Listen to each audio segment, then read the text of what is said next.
बिहार विधानसभा में प्राक्कलन समिति के सभापति भाई वीरेंद्र आज खगड़िया जाने के क्रम में बेगूसराय पहुंचे, जहां उन्होंने कार्यकर्ताओं से मुलाकात की एवं पत्रकारों को संबोधित करते हुए केंद्र सरकार को आड़े हाथों लिया। भाई वीरेंद्र ने कहा कि आज जनता केंद्र सरकार की सारी करतूतों को समझ चुकी है और 2024 में एनडीए की विदाई तय है कि यह जुमलों की सरकार है जो सिर्फ लोगों से झूठे वादे कर ठगने का काम कर रही है।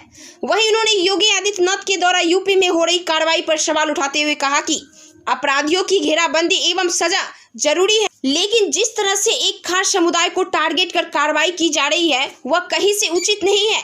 साथ ही साथ उन्होंने नीतीश सरकार के द्वारा जहरीली शराब से मरने वाले लोगों के परिजनों को 4 लाख मुआवजे देने की बातों को दोहराते हुए कहा कि जिस वक्त शराबबंदी कानून लागू हुई थी महागठबंधन की सरकार थी और जब देखा गया कि कुछ लोग सरकार के द्वारा बनाए गए कानून का उल्लंघन कर शराब पी रहे हैं और मर रहे हैं, लेकिन इसमें मृतक के परिजनों का कोई दोष नहीं। जो मृतक के आश्रितों के पोषण हेतु सरकार ने मुआवजे देने की स्वीकृति दी है, इसमें कहीं से कोई चुनावी एजेंडा नहीं है।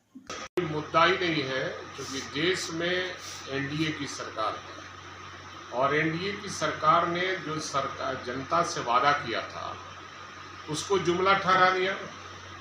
14 में जब चुनाव हो रहा था लोकसभा का, उस समय माननीय अभी के प्रधानमंत्री ने घोषणा किया था कि मेरी सरकार आएगी, मैं बेरोजगारों को 2 करोड़ हर साल नौकरी दूंगा, किसानों के खेतों में पानी देगा, उनके उपज का उचित कीमत देने का काम करेंगे,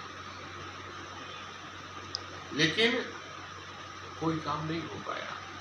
आज देश का जो पैसा है, आम आवाम का पैसा, वो अडानी के हाथों ये गिरवी रख दिए है। देश की संपत्तियों को उनके हाथों बेच रहे हैं। हवाई अड्डा हो, रेलवे स्टेशन हो, जहां हम लोग जाते थे पहले वेटिंग रूम में, उसमें भी पैसा लगता है वेट करने के लिए।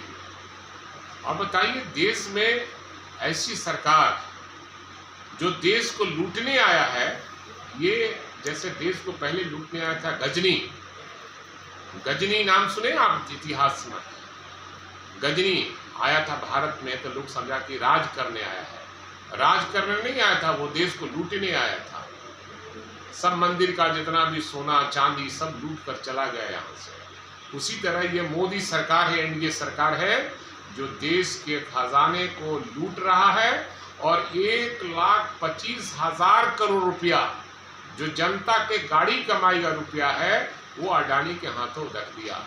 ऐसे कितने लोग हैं जो एक प्रदेश के रहने वाले हैं, जो देश का, चाहे वो चौकसी हो, चाहे इस तरह का कई ऐसे लोग हैं जो देश का पैसा लेकर भाग गया, लेकिन ये सरकार उसकी मदद कर रही है।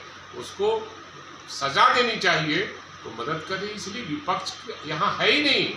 यहाँ विपक्ष नाम का चीज़ है ही नहीं। बिहार में महागठबंधन की सरकार है और लोगों ने महागठबंधन को मैंडेट दिया है और आने वाला 2024 में यहाँ से एनडीए का सुपरा साफ हो जाएगा और देश से भी मोदी का विदाई होना तय हो गया है। सारे विरोधी पक्ष के लोग एक मंच पर आ रहे हैं और सबका एक ही नारा है कि बीजेपी भगाओ, देश बचाओ, क्योंकि बीजेपी का मतलब है बड़का झूठा पार्टी। ये रोज वादा करेगा और रोज वादा खिलाफत काम करेगा। देश को लूट लिया मिल के हुस्न वालों ने, उजला उजला बाल और उजड़ उजड़ दाढ़ी वालों ने। ये दबाव हम लोग का भी पहले से था कि जो लोग भी मरे हैं, और ठीक है सरकार के कानून का उल्लंघन उन लोगों ने किया, उनकी जान चली गई तो उनका परिवार तो कोई ये काम नहीं किया, लेकिन उसके परिवार के पोषण के लिए, भरण पोषण के लिए सरकार ने नियम बनाया कि 4 लाख रुपया उन लोग को अनुदान के रूप में दिया जाएगा। क्योंकि सरकार जब कानून बना रही थी शराबबंदी का, उस समय महागठबंधन की सरकार थी और ये बीजेपी वाले आगे आगे चल रहे थे मानव श्रृंखला बनाने के लिए, और बीजेपी वाले के ही नेता बड़े जो सफेद पोश लोग हैं वही शराब ला रहे हैं उत्तर प्रदेश से, दूसरे प्रदेशों में जहां उनकी सरकार है। और कुछ ऐसे भी पुलिस पदाधिकारी हैं जो सरकार को बदनाम करना चाहते हैं। मैं सरकार से मांग करूंगा कि वैसे पदाधिकारियों पर लगाम लगावे उनको सस्पेंड करके डिस्चार्ज करें, और जो भी शराब माफिया है, जो बीजेपी चाहे किसी पार्टी से जुड़ा हुआ है, उसको एकदम सजा मिलनी चाहिए। असल में है क्या कि गिरिराज सिंह क्या है आपको मालूम है? गिरिराज सिंह पहले क्या थे ये भी आपको मालूम है। आज केंद्रीय मंत्री है, मैं कुछ बोलना नहीं चाहता हूँ। गिरिराज सिंह का सारा चीज मैं जानता हूँ, वो क्या थे और जोगी जी क्या थे, ये बिहार नहीं देश की जनता जानती है कि जोगी जी क्या करते थे।